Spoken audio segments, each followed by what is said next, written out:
Question जब हम देखते हैं तो ये दिया हुआ है अनसीन पैसेज और उसमें क्वेश्चन पूछे गए हैं। फर्स्ट क्वेश्चन है जॉन गुटरबर्ग क्या थे? तो वो थे एक प्रिंटर और he was printing an edition of the Bible in answer है Latin. Which voice said the age of ignorance will be at an end. तो ये वॉइस थी क्योंकि आपने देखा जब पैसेज पढ़ा तो उसमें जब इन्होंने प्रिंटिंग प्रेस का इन्वेंशन किया था दो तरह की आवाज़ें आ रही थी। एक कह रही थी कि प्रिंटिंग प्रेस का इन्वेंशन बहुत अच्छा होगा और दूसरा कह रही थी कि इससे कुछ कुछ गलत वर्ड प्रिंट होंगे जिससे जो भी पढ़ेगा रीडर के माइंड में एक पॉइजन जाएगा। तो age of ignorance will be at end, ये क्या कहे, ये किसने कहा? फर्स्ट वॉइस ने। ये देख लीजिए, हम इस पैसेज को भी देख लेते हैं। तो ये जो दो वॉइसेस बात कर रही हैं,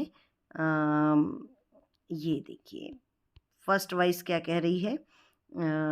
ये बाइबल को लैटिन में कर रहे हैं, है ना? तो ये आपको समझ में आ गया। और ये प्रिंटिंग कर रहे हैं, ये उनका जो प्रोफेशन है उसको बताया गया है। तो ये दो वॉइस जो हैं वो आ रही हैं। और हैप्पी मेन फर्स्ट वॉइस क्या कहती है? Work book will be plentiful and cheap, इस तरीके से मतलब उसकी तारीफ कर रही हैं। और ये the age of ignorance will be at end, ये कह रही है फर्स्ट वाइज, क्योंकि अदरवाइज सेकंड पैराग्राफ से शुरू हुआ है। तो फर्स्ट वाइज ने ही कहा है कि अज्ञानता खत्म हो जाएगी। फोर्थ क्वेश्चन हम देखते हैं, सेकंड वाइज ने क्या कहा? Printing will poison young minds. Fifth question है कि गुटेनबर्ग की जो चॉइस थी कि वो प्रिंटिंग को कंटिन्यू करे, ये क्यों था? क्योंकि ह्यूमंस बिकेम एनलाइटेंड, उसको समझ में आया कि लोगों को इससे ज्ञान मिलेगा। सिक्स क्वेश्चन है Gutenberg is remember today as a मेना, जिसने प्रिंटिंग मशीन का आविष्कार किया। और टू वॉइस किससे क्या बता रही थी? एक तो गुड और इविल। और question number 8, which of the voice want Gutenberg against printing? तो अगेंस्ट कौन सी थी? वो थी सेकंड। और अप्रेज्ड, अप्रेज्ड क्या है? एक पार्टिसिपल है और ये है past participle. Noun form encourage का इनकरेजमेंट। तो पार्टिसिपल क्यों है? क्योंकि जो प्रेजेंट पार्टिसिपल होता है उसमें आईएनजी हम लगा देते हैं, और जो पास्ट पार्टिसिपल होता है उसमें ये ईडी या ईएन इस तरीके की वर्ड हम जब ऐड कर देते हैं तो वो बन जाता है पास्ट पार्टिसिपल। अब हम देखते हैं सेकंड पैसेज, ये दिया हुआ है कलर थेरेपी के बारे में। तो निश्चित रूप से इसका टाइटल होगा वो कलर थेरेपी होगा। और कलर्स हमको क्या क्या करते हैं? तो एनर्जी के लिए कंट्रीब्यूट करते हैं, और हमारी एनर्जी को क्या करते हैं वो या तो रीबैलेंस करते हैं या फिर स्टिमुलेट करते हैं। तो ये भी लिख सकते हैं। सेकंड आप ले सकते हैं कि कलर कैसा होता है, कलर का अफेक्ट कैसा होता है, फिजिकल होता है, स्पिरिचुअल होता है और इमोशनल। इस तरीके से 3 इफ़ेक्ट होते हैं। और तीसरा हो सकता है कि कलर थेरेपी कैसी है, हॉलिस्टिक है और नॉन इन्वेसिव। तो आप चाहें जो आपको अगर इम्पोर्टेंट लगता है वो भी लिखे जा सकते हैं। थर्ड क्वेश्चन में निश्चित रूप से हाउस होल्ड गुड्स को सेल करने का ही सभी ने एडवर्टाइजमेंट बनाया होगा। और फोर्थ क्वेश्चन यहाँ पर दे रखा है, आपको कैरेक्टर सर्टिफिकेट की एप्लीकेशन लिखनी है, और जो बॉयज़ हैं वो अपना नाम भरत लिखेंगे और गर्ल्स अपना नाम मेनका लिखेंगी, और स्कूल का नाम CM rice HSS Padma Gwalior लिखा जाएगा। Importance of games and sports का भी आपने लिखा होगा, और यूजेस ऑफ टेक्नोलॉजी भी निश्चित रूप से आपने लिखा होगा। और अब ये देखिए fill in the blanks. There is bird, bird के लिए हम क्या लिखेंगे? सिर्फ a. Tom is hiding in the box, पहले से ही है बॉक्स के अंदर। और ऑल द गर्ल्स, क्योंकि ऑल को हम लगाते हैं प्लूरल के लिए, तो ऑल द। और अगर जब होल होता है तो होल के पहले द लगता है और आल के बाद में द लगता है, इसलिए ये आल आएगा। और फर्स्ट टू अराइव दो ही स्टार्टेड लेट। अब ये डिस्पाइट और दो में कंफ्यूजन हो रहा है। डिस्पाइट तब आता डिस्पाइट स्टार्टिंग लेट होता, लेकिन ये जब वापस से ही का फिर से यूज़ किया गया है तो यहाँ पर दो आएगा। ही placed his book on the table. फिर है होल, जैसे मैंने अभी आपको बताया था कि हम कैसे देख पाते हैं कि जब हमारे पास ये लिखा हुआ था कि जब ये देखिए जब हमारे पास लिखा हुआ था कि ऑल द, और होल के पहले हम लगाते हैं द, ये देख लीजिए, होल के पहले द लगता है और यहाँ ऑल के बाद में द लगता है। अगला हम देखते हैं do is directed. Mohan is very weak, तो वेरी को हटा के सो लगा देंगे, दोनों वाक्यों के बीच में दैट लगा देंगे और ये ही का एच स्मॉल हो जाएगा। इफ़ ही वर्क्स प्रॉपरली, तो इफ़ और नॉट हम ढूंढते हैं और चूंकि नॉट जब नहीं मिलता है तो हम आगे जाते हैं और अगर नॉट होता है तो हटा देते, नहीं होता है तो लगा देते हैं। तो इफ़ को हटा के आपने अनलेस लगाया, लेकिन आपको यहाँ पर नॉट नहीं मिला तो हम आगे जाएंगे और यहाँ पर नॉट लगा देंगे। किस बुक की बात हो रही है? That I was looking for, जिसको मैं ढूंढ रहा हूँ, तो ये हो गया आपका relative clause. The teacher said to the student, teacher ने क्या कहा स्टूडेंट से? The teacher told the student to submit the project, और ये हम इसमें टुमारो का यूज़ नहीं करते नरेशन में, तो आएगा बाय द नेक्स्ट डे।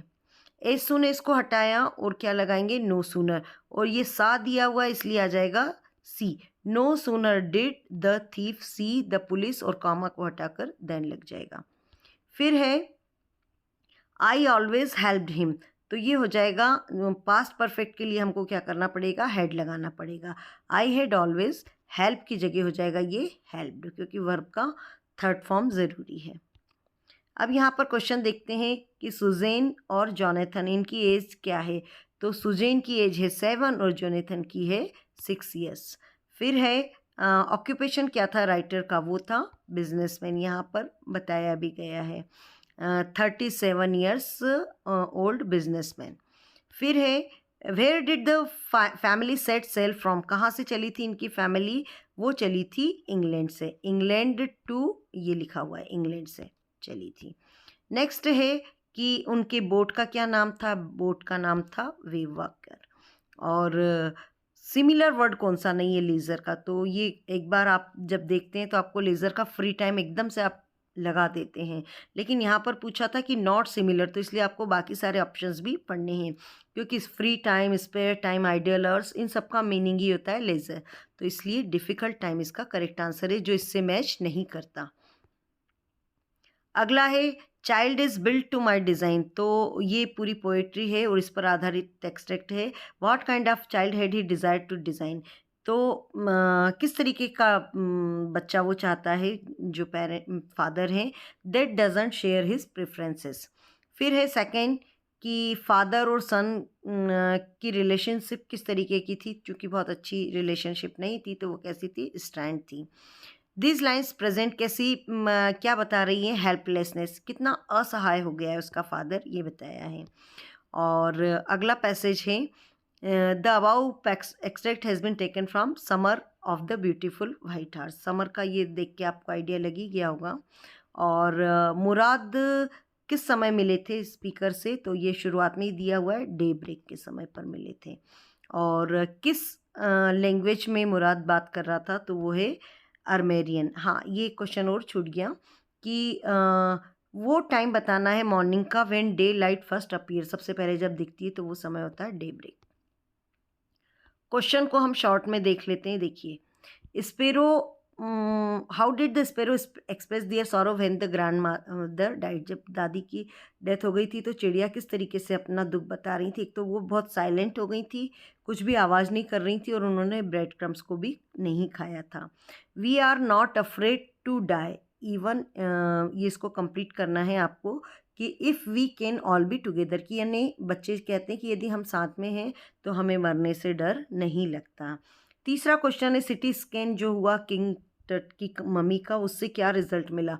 तो उससे ये रिजल्ट मिला कि उसका मर्डर नहीं हुआ था, उसको पहले फ्रैक्चर हो गया था। क्वेश्चन नंबर 4, अर्थ का बायोलॉजिकल सिस्टम के क्या प्रिंसिपल्स हैं? तो 4 प्रिंसिपल हैं कि ये बना हुआ था फिशरीज के लिए, फॉरेस्ट के लिए, ग्रासलैंड और क्रॉपलैंड। फिफ्थ क्वेश्चन है what was the author disappointed with Darchin, क्यों डिसअपॉइंट हुए थे? क्योंकि उसकी हेल्थ अच्छी नहीं थी, उसको कोल्ड हो रहा था हाई एल्टीट्यूड पे होने के कारण।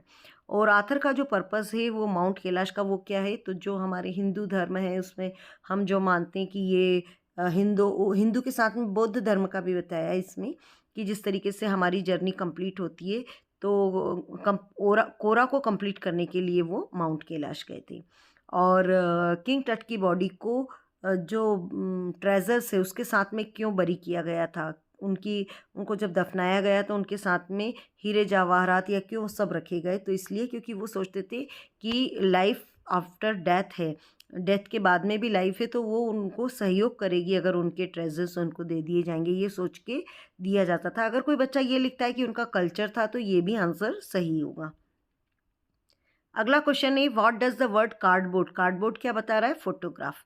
सेकंड है अगर रेन नहीं होगी तो क्या होगा, तो अकाल पड़ जाएगा और क्रॉप डैमेज हो जाएगी। क्वेश्चन नंबर 3 है फादर क्या समझाना चाहते हैं बच्चे को, फादर क्या करना चाहते हैं अपने बच्चे को समझाने के लिए, वो चाहते हैं कि जो अपने बच्चे में वो आदतें देखना चाहते हैं वो आदतें वो अपने आप में डेवलप करना चाहते हैं। और ट्री किस तरीके से ट्रांसफॉर्म होता है बर्ड के आने से, तो जो लेबरनम ट्री है जैसे ही उस पर ये बर्ड आती है तो कैसा हो जाता है, वो ट्रैवलिंग हो जाता है और मूविंग होता है। जब तक बर्ड नहीं आती है तो जो उनके बच्चे हैं चिड़िया के वो सब उस पे शांत बैठे रहते हैं, लेकिन जैसे ही चिड़िया आती है तो वो बिल्कुल ट्री एक्टिव हो जाता है। एक्टिव भी अगर बच्चे लिखते हैं तो सही आंसर है। What makes the earth beautiful, earth को किस वजह से ब्यूटीफुल होती है, रेन से। अगला क्वेश्चन है 12th का कि हॉलमार्क क्या है इस ट्राइब का, तो वो है ट्रस्ट और ऑनेस्टी। अगला क्वेश्चन पूछा गया है कि गर्ल को क्या कठिनाइयाँ देखनी पड़ी वार के पहले या बाद में, तो सबसे पहले कि वार के पहले तो उसकी लाइफ बहुत अच्छी थी, लेकिन बाद में उसको अपनी मदर का लॉस हुआ, गरीबी हो गई, फियर हो गया, ट्रॉमा हो गया, ये सब चीज़ें थी। एंड्रयू ने सुसान मॉर्गन को कैसे बचाया, तो इंजेक्शन लगा के, बाय इंजेक्टिंग द मेडिसिन। अगला है कि पियर्सन ने साइरिल को चाय बनाने के लिए क्या रीज़न दिया, उसने कहा कि मिल्क नहीं है। और क्वेश्चन नंबर 13 पूछा गया है कि जो कैप्टन है उसने शिप को प्रोटेक्ट करने के लिए जो ख़राब मौसम हो गया था उससे बचने के लिए क्या क्या क्या एक्शन लिए, तो एक तो उसने स्टॉर्म जिब लगा दिया था ताकि वो उसका जो स्लो डाउन हो जाए शिप, और दूसरा है कि उसने लाइफ जैकेट्स पहन लिए थे। क्वेश्चन नंबर 2 है कि बॉय किंग ने अपना नाम टूटान खांटेम से टूटान खामुम क्यों कर दिया, तो क्योंकि वो रिप्रेजेंट करना चाहता था एक गॉड को, कि वो गॉड की एक इमेज है और गॉड का नाम है एमन, तो इसलिए एमन को साथ में लेने के लिए उसने ये एमन लगा लिया था, तो ये इसलिए उसने नाम चेंज किया। और अगला है मनुष्य को सबसे ज़्यादा डेंजरस एनिमल क्यों बताया जाता है, क्योंकि वो नेचर को डिस्ट्रॉय कर रहा है। अगला है क्वेश्चन नंबर 14 लेबरनम टॉप का मेन थीम क्या है, तो ये बॉन्ड बताता है एक ट्री और गोल्डफिंच बर्ड के बीच में। फोटोग्राफ में कौन से 3 फेसेस बताए हैं, पहला तो हैप्पी चाइल्डहुड जब उसकी मदर बहुत खुश रहती हैं, दूसरा है हैप्पी मेमोरी जो उनकी मदर याद करती हैं अपनी मेमोरी को वो, और तीसरा है सैडनेस जब उनकी मदर पास में नहीं है पोएट की तो वो कितना दुखी होते हैं। अगला है अलग अलग क्या इश्यूज थे मदर्स डे के, तो एक तो ये कि उनकी मदर को कोई रिस्पेक्ट नहीं मिलता था क्योंकि वो बहुत सिंपल थी, और दूसरा है कि उनको कोई भी हॉलीडे नहीं मिलता था, दिन भर हमेशा काम करती रहती थी। अगला है how according to you how can peace and liberty be maintain, किसी स्टेट में पीस और लिबर्टी कैसे मेंटेन हो सकती है, तो लॉ एंड ऑर्डर, कुछ नियम कानून होना बहुत ज़रूरी है। और दूसरा है कि इंटरफेयर ना करे किंग, एक बार लॉ एंड ऑर्डर बना दे और हर समय उनकी लाइफ में या जो सिटीजन्स हैं उनकी लाइफ में इंटरफेयर ना करे, तो बहुत अच्छे से पीस और लिबर्टी मेंटेन हो सकती है। तो ये इसके मोस्ट इम्पोर्टेंट मतलब आपके जो कीवर्ड में हमने इसके आंसर्स बताए हैं। होप आप इसको अच्छे से चेक कर पाएंगे। Thank you.